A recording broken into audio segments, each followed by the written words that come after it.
Bonjour et bienvenue sur ce troisième résumé du cours du logiciel 3D Max.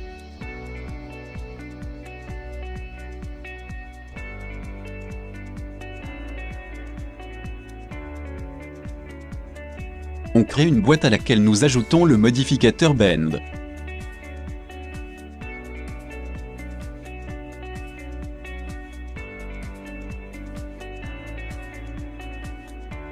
Lorsqu'on change la mesure d'angle, on remarque que l'objet se plie. On remarque sur la vue frontale que cette mesure d'angle est équivalente à l'angle de pli créé par les deux extrémités de l'objet.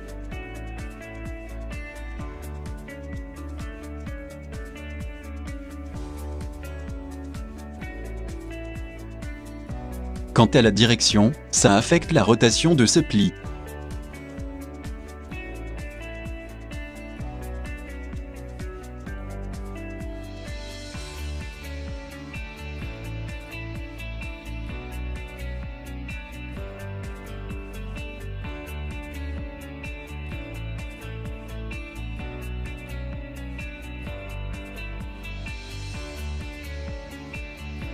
On peut ici choisir un axe prédéfini.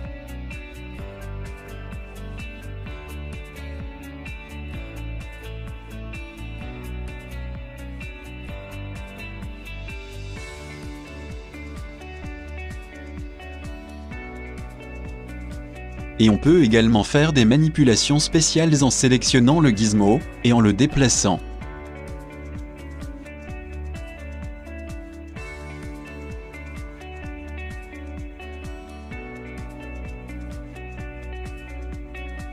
Nous allons voir à présent le modificateur Taper.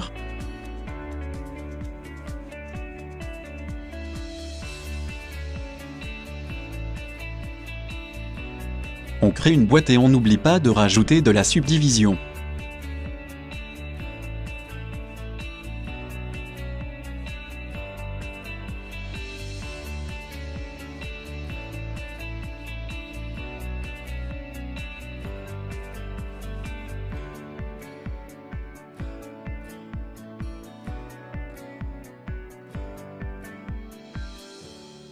Sur la mount, on peut contrôler la grandeur de la surface supérieure. Ce chiffre indique le nombre de fois qu'on double la dimension de cette surface.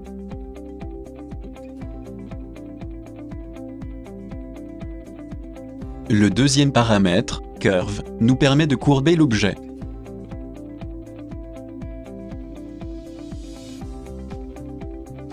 Comme pour le modificateur Bend, on peut choisir l'axe sur lequel on veut travailler, et aussi l'axe qui sera affecté par la modification.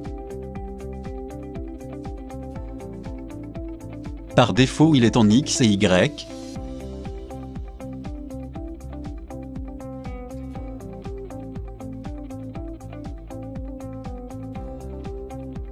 Et on peut limiter l'effet sur l'axe Y ou sur l'axe X.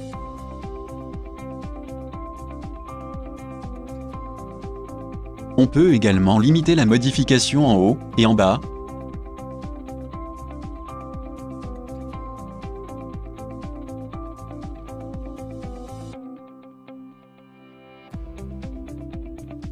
Et aussi modifier l'emplacement du gizmo et le centre.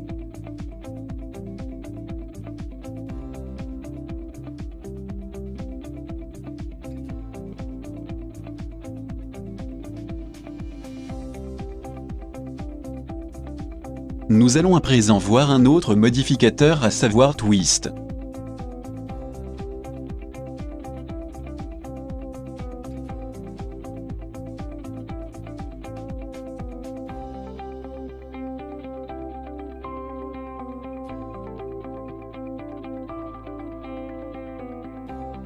On remarque que le modificateur Twist propose les mêmes paramètres que le modificateur Bend.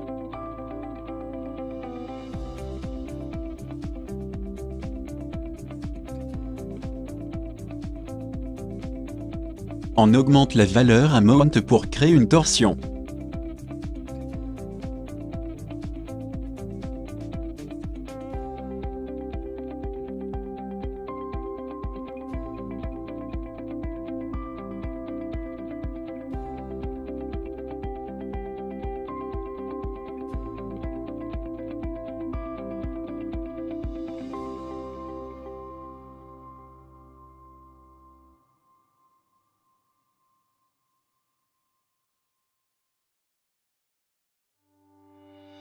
On peut aussi presser cette torsion vers le haut ou vers le bas, en modifiant la valeur du bias.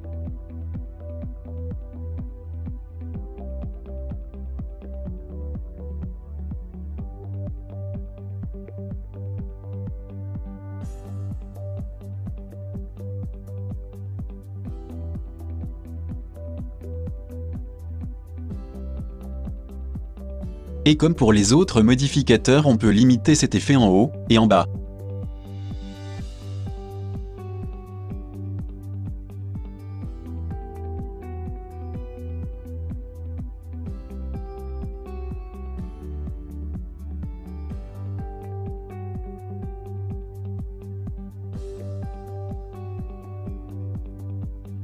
On passe maintenant à l'un des modificateurs qui nous aide à créer des corniches, à savoir le Bevel Profile. On commence par dessiner un chemin en spline, et ensuite on dessine le profil de la corniche.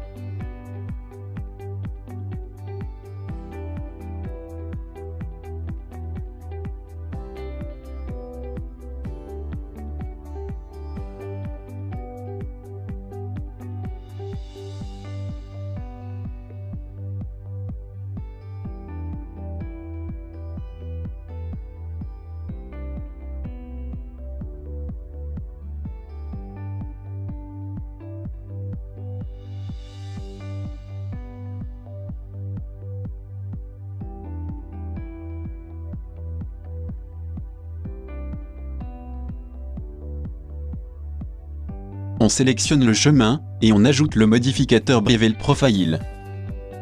On clique ensuite sur Pick Profile, et on choisit le profil qu'on a dessiné.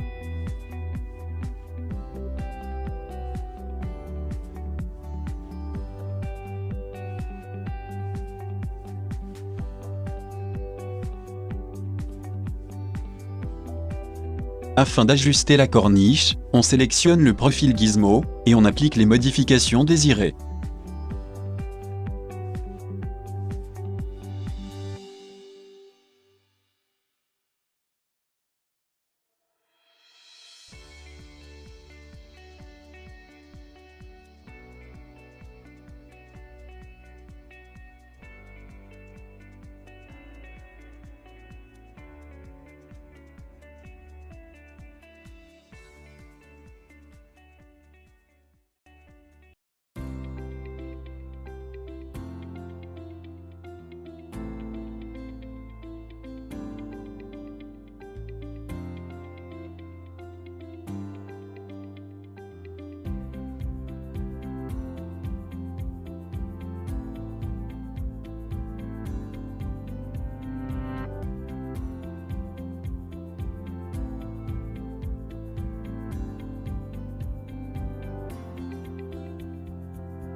Il est toujours possible de raffiner la forme dessinée au début, la modification s'appliquera également sur la corniche créée.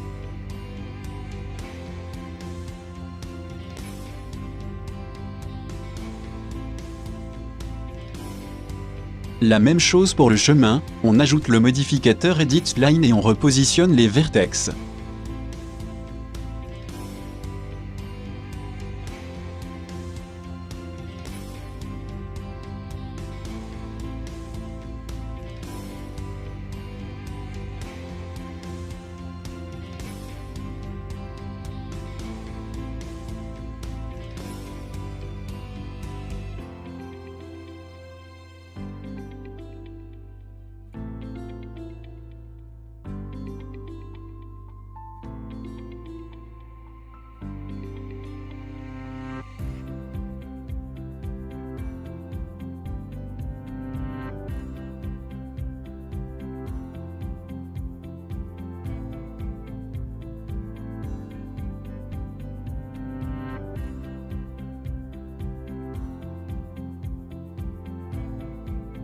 On termine ce résumé par le modificateur cloth, qui nous servira pour créer des drapés, jetés de lit ou nappes de table comme pour cet exemple. On crée ici le haut d'une table ronde.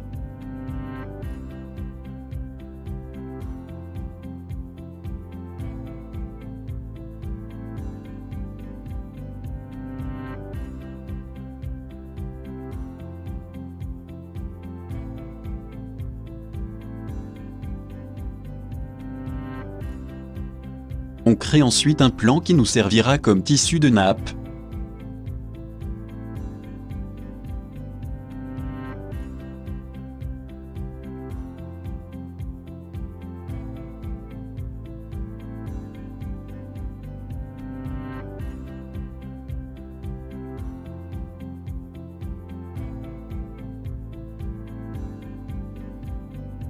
Et on rajoute beaucoup de subdivisions.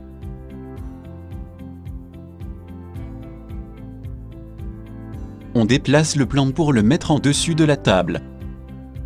Et on applique le modificateur cloth.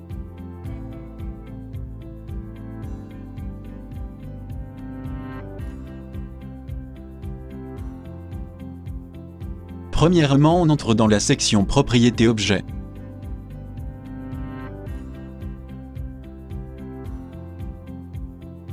On clique sur Add Object et on ajoute la table, qui, pour cet exemple, est l'objet de collision.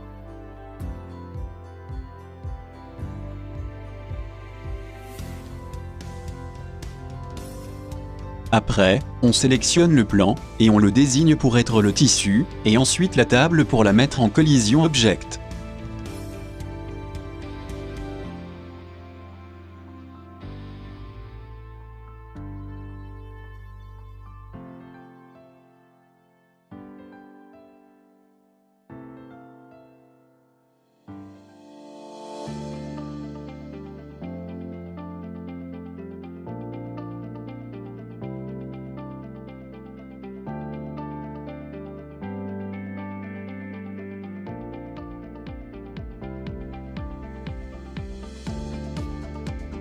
Et finalement, on lance une simulation pour voir le résultat.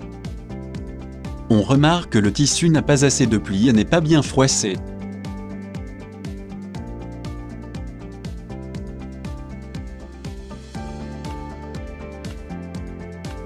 On efface d'abord la simulation et on augmente cette mesure, centimètres par unité.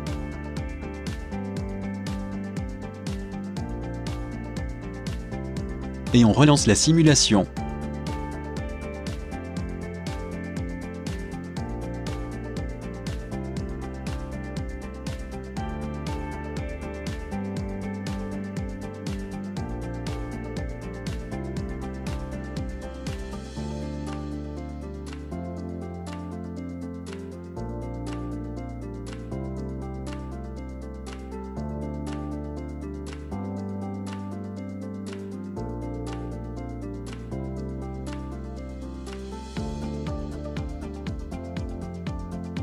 On peut ajouter le modificateur Shell pour avoir un peu d'épaisseur.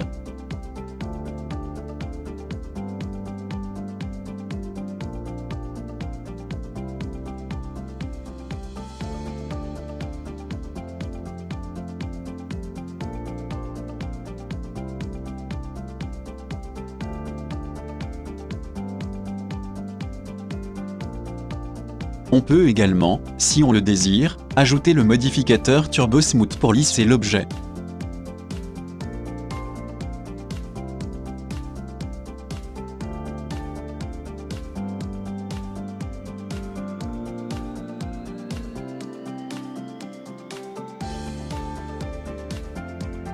À très bientôt.